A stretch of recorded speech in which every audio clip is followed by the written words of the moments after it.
పహల్గాం బాధితులకు ఇదే నివాళి. దాడుల వివరాలు వెల్లడించిన మహిళా అధికారులు, వీడియో సాక్ష్యాలు రిలీజ్ చేసిన కర్నల్ సోఫియా, తర్వాత టార్గెట్లు డ్యామేజ్ పై బ్రీఫింగ్ ఇచ్చిన వింగ్ కమాండర్ వ్యోమికా సింగ్ అంటూ ఒక వార్తను చూస్తా ఉన్నాం. అయితే మహిళా శక్తి ఏ రకంగా ఉందో మనం చూడొచ్చు.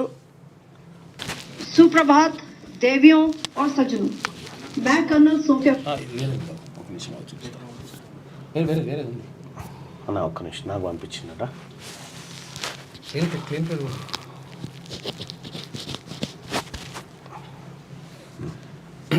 यह एलओसी से 30 किलोमीटर दूर था. लश्कर-ए तोयबा का बेस था जो रजौरी पुंछ में सक्रिय था. 20 अप्रैल 2023 को पुंछ में और 9 जून 2024 को तीर्थ यात्रियों के बस हमले में यहीं से आतंकी को ट्रेन किया गया था.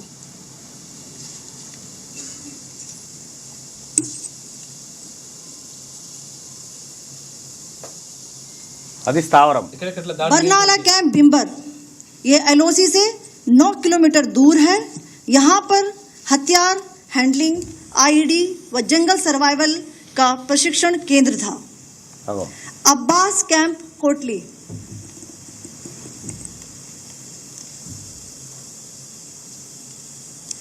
ఇక్కడ కూడా यह एलओसी से 13 किलोमीटर दूर है. लश्कर-ए तोयबा का फिदाइन यहाँ तैयार होता था. इसकी कैपेसिटी 15 टेररिस्ट को ट्रेन करने की थी. దాన్ని కూడా వేల్ చేశారు.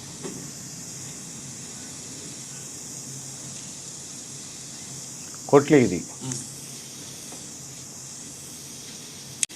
अब मैं पाकिस्तान के अंदर के टारगेट से अवगत कराना चाहूंगी. पहला, सर्जल कैंप सियालकोट.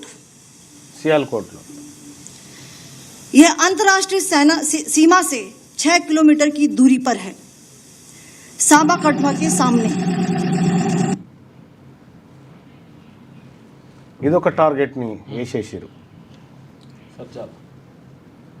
సియాల్కోట్. यह एलओसी से 30 किलोमीटर. సో ఇట్లా టార్గెట్లను ఎట్లా ధ్వంసం చేసింది వీడియో ఫుటేజ్లో సహా ఆర్మీ అధికారులు ప్రపంచం ముందు పెట్టడం జరిగింది. మొత్తానికి మహిళా అధికారులు అటు ఆర్మీ ఇటు ఎయిర్ ఫోర్స్ అధికారులు కూడా వీళ్ళందరూ కూడా ఏ విధంగా టార్గెట్లను రీచ్ అయినాం, వారు ఎంత దూరంలో ఉన్నాయి, ఎల్ఓసి నుంచి ఎంత దూరంలో ఉన్నాయి, వాటిని ఎట్లా మట్టుపెట్టినాం, అక్కడ ఎంతమంది ఉగ్రవాదులు శిక్షణ పొందుతూ ఉంటారు, దాని ఉగ్ర సంస్థ ఏంది, వాటన్నిటి వివరాలను కూడా నిన్న వింగ్ కమాండర్ వ్యోమికా సింగ్ కూడా బ్రీఫింగ్ చేయడం జరిగింది.